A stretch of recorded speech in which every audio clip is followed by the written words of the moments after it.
ছাত্রদল, যুবদল, স্বেচ্ছাসেবক দল, মহিলা দলের সকল নেতৃবৃন্দ, গোটা বাংলাদেশের সকল পর্যায়ের নেতাকর্মীরা আন্দোলনে ঝাঁপিয়ে পড়েছিল। তারই ফলশ্রুতিতে 5ই আগস্ট এই স্বৈরাচার খুনি হাসিনার বিদায় হয়েছে।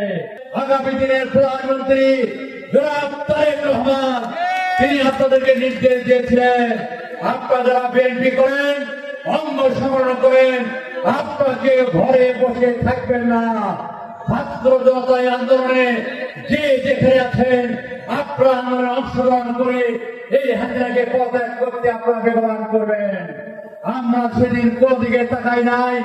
গোটা বাংলাদেশের শহীদ রাষ্ট্রপতি জিয়া রহমানের আদর্শের সৈনিকরা, ছাত্রদল, যুবদল, স্বেচ্ছাসেবক দল, মহিলা দলের সকল নেতৃবৃন্দ, গোটা বাংলাদেশের সকল পর্যায়ের নেতাকর্মীরা আন্দোলনে ঝাঁপিয়ে পড়েছিল। তারই ফলশ্রুতিতে 5ই আগস্ট এই স্বৈরাচার খুনি হাসিনার বিদায় হয়েছে। তাই আজকের এই ঐতিহাসিক জনসমাবেশে বলতে চাই, আমাদের নেতা তারেক রহমান এই জুলাই আগস্টের গণ অভ্যুত্থানের মহানায়ক ছিলেন। তার এই অবদান আমরা কোনদিন ভুলতে পারবো না। সংগ্রামী ভাইরা, এই গণতন্ত্রকে পুনরুদ্ধার করতে গিয়ে আমাদের বিএনপির চেয়ারপারসন তিনবার নির্বাচিত সাবেক সফল প্রধানমন্ত্রী গণতন্ত্রের মা দেশে বেগম খালেদা জিয়া মিথ্যা মামলায় 8 বছর কারাগারে বন্দী ছিলেন। প্রিয় ভাইরা, কর্তৃক আয়োজিত আজকের এই ঐতিহাসিক জনসভার সংগ্রামী সভাপতি রাইকাল ইউনিয়ন বিএনপির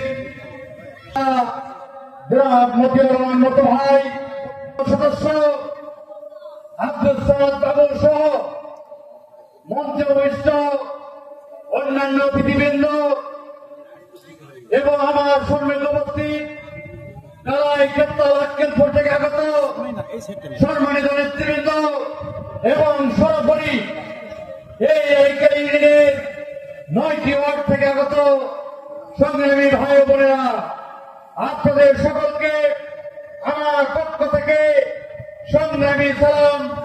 আসসালামু আলাইকুম ওয়া রাহমাতুল্লাহি ওয়া বারাকাতুহু। হিন্দু ভাইদেরকে আদাব।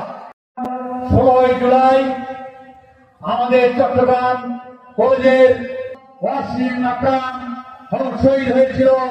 তারপরে শহীদ হয়েছিল আব্দুল সাইদ, মুগ্ধ, এইরকম হাজার হাজার আমাদের সন্তানেরা। প্রিয় ভাইরা, 16 জুলাই বাংলাদেশের উপরে শেখ হাসিনার নির্দেশে তৎকালীন পুলিশ বাহিনী গোটা বাংলাদেশের নেতা কর্মীদের উপরে অত্যাচারের তীব্রতা জারি করেছিল। আন্দোলন এক পর্যায়ে স্থিমিত হয়ে গিয়েছিল। প্রিয় ভাইরা,